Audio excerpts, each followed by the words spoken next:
প্রায় বেশিরভাগ মানুষেরই বড় শোল্ডার থাকে, কিন্তু শোল্ডারে 3D লুকটা খুব কম মানুষেরই থাকে। যদি তোমার শোল্ডার সামনে থেকে ভালো লাগলেও সাইড এবং পেছনের দিকে ফ্ল্যাট লাগে, তাহলে বুঝতে হবে যে তোমার কমপ্লিট 3D শোল্ডার নেই।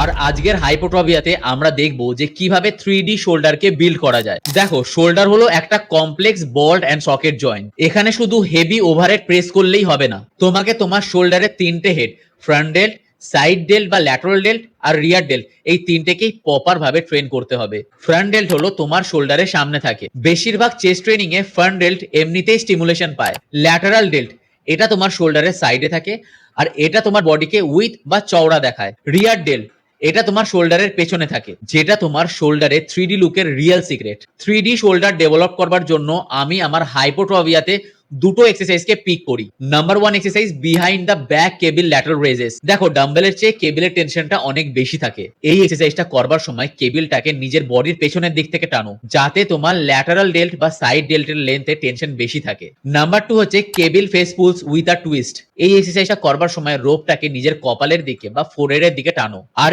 এন্ড পজিশনে হাতগুলোকে ফ্রন্ট ডাবল বাইসেপস পোজ করবার মতন বাইরের দিকে রোটেট করো। এতে রিয়ার ডেল্ট আর এক্সটার্নাল রোটেটর দুটোই খুব ভালোভাবে বিল্ড হবে।